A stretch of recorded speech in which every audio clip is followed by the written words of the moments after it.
नमस्कार, एक बार फिर से आप सभी का स्वागत है। इस वीडियो के माध्यम से मैं चाइल्ड कस्टडी पर आया सुप्रीम कोर्ट का एक बहुत यूजफुल जजमेंट आप लोगों के साथ शेयर करने वाली हूँ। काफ़ी सारे हस्बैंड लोगों की प्रॉब्लम ये है कि वो अपने बच्चे से अलग रह रहे हैं, उनकी पत्नी मिलने नहीं दे रही या पत्नी इस दुनिया में नहीं है, तो नाना नानी रख लेते हैं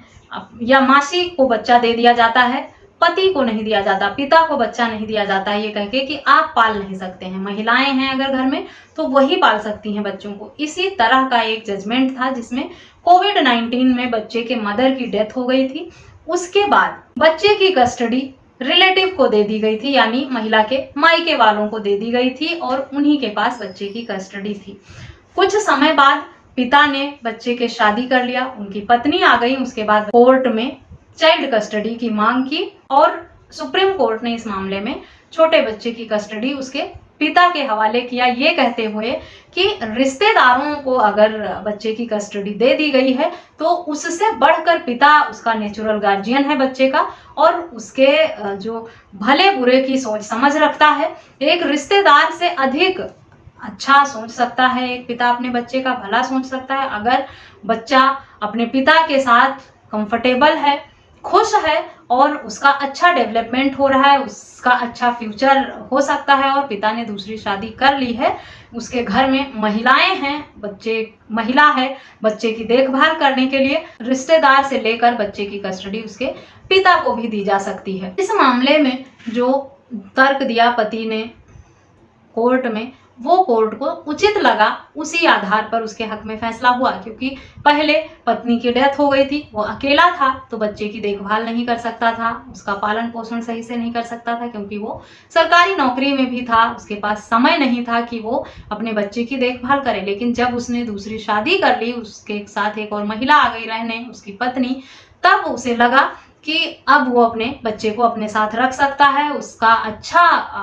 लालन पालन कर सकता है, उसे अच्छे से पढ़ा लिखा सकता है, उसका जीवन अच्छा व्यतीत हो सकता है। तब उसने अपने बच्चे की मांग की और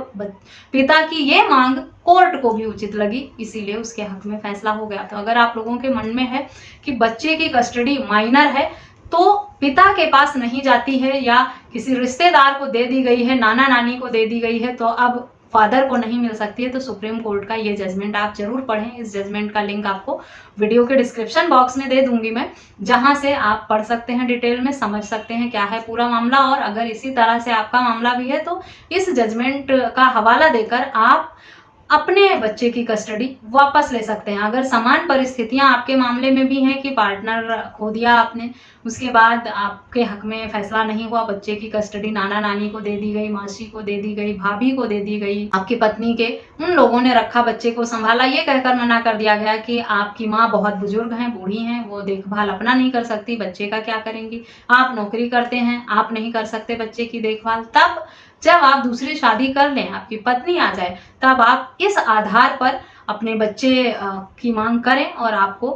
आपका बच्चा वापस जरूर मिलेगा। लेकिन इस बात का ध्यान रखें कि इस बीच में आप अपने बच्चे से बराबर संपर्क बना के रखें, उससे मिलते जुलते रहें, उससे अच्छा रिलेशनशिप डेवलप करके रखें, ताकि जब आप अपने बच्चे की कस्टडी की मांग करें तो आप अपने बच्चे के लिए अननोन ना रहें, अजनबी ना रहें। आपका बच्चा आपके साथ कंफर्टेबल हो, खुश हो, प्यार से खेले, बातचीत करे, कोर्ट को ये लगे कि बच्चा अपने पिता के पास सेफ है और कंफर्टेबल है, तभी आपके पास बच्चे की कस्टडी मिलेगी। अगर आप सोच रहे हैं कि 10-15 सालों तक आप अपने बच्चे से मिले ही नहीं, फिर एकदम से आपको प्यार जागता है कि मुझे मेरा बच्चा चाहिए, तो आपका बच्चा तो आपको पहचानेगा ही नहीं। अगर कोर्ट उससे पूछेगा कि आपको पिता के पास जाना है तो वो मना कर देगा, मैं तो पापा को जानता ही नहीं हूँ, मैं तो इनसे मिला ही नहीं, मैं नहीं जानता ये व्यक्ति कौन है। इसलिए बच्चे की कस्टडी लेना है तो उससे अच्छा रिलेशन बना के जरूर रखना चाहिए, तब आपके हक में बच्चे की कस्टडी का आदेश हो जाता है। आशा करती हूँ चाइल्ड कस्टडी का ये जजमेंट सुप्रीम कोर्ट का आपके लिए बहुत यूजफुल होगा। इस तरह के और भी जजमेंट पाने के लिए मेरे चैनल को सब्सक्राइब करके बेल आइकन को जरूर प्रेस करें, ताकि इस तरह की और भी इंफॉर्मेटिव वीडियोस आपको घर बैठे मिलती रहें। इस वीडियो में बस इतना ही, मिलते हैं नेक्स्ट वीडियो में, तब तक के लिए थैंक यू एंड बाय।